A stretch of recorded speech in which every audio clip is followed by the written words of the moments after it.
The Tragic Story of Lilith Larose.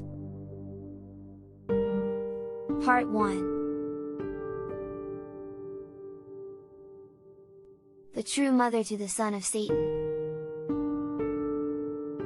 Lilith Larose was the chosen one, the virgin who would bear the son of the devil.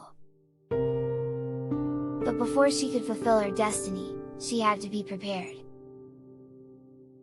And so, the cultists kidnapped her one night as she was leaving Candy's bar across the highway from the old church. They took her to the basement of the church, where they kept her for years, bathing her in blood and brainwashing her with their twisted beliefs. They told her she was special, that she was chosen by the devil himself to bring about the end of the world. At first, Lilith resisted. She screamed and fought against her captors, but they were relentless. They tortured her, both physically and mentally, until she began to believe their lies. And so, Lilith was groomed to be the mother of the demon child.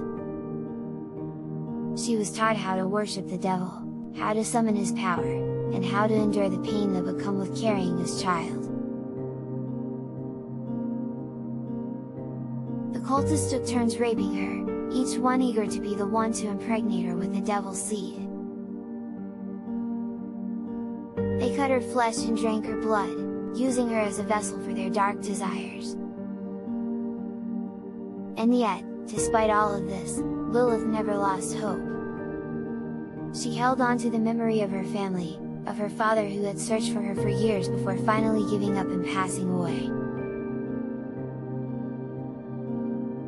She knew she had to survive, if only to honor his memory. And so, Lilith bided her time, waiting for the moment when she could strike back at her captors. She endured their torture and their abuse, all the while planning her escape.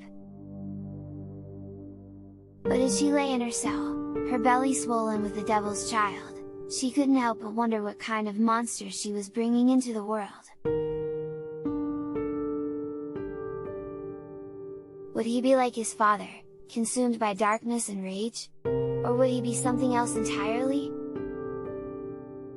Only time would tell, but Lilith knew one thing for sure: she would do everything in her power to protect her child, even if it meant facing the full wrath of the devil himself.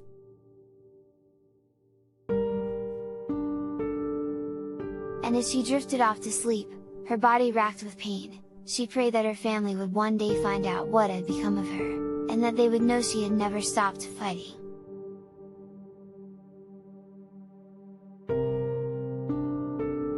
Part 2: A True Sacrifice.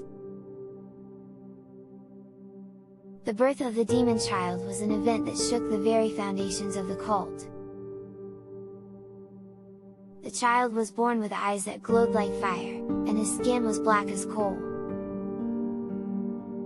He was born with horns on his head and a tail that flicked back and forth as he squirmed and cried. The cultists were overjoyed, believing that their mission had been fulfilled. They praised the devil and showered the child with gifts and offerings. But Lilith felt nothing but dread. She knew that her son was a monster, and that he would bring nothing but death and destruction to the world.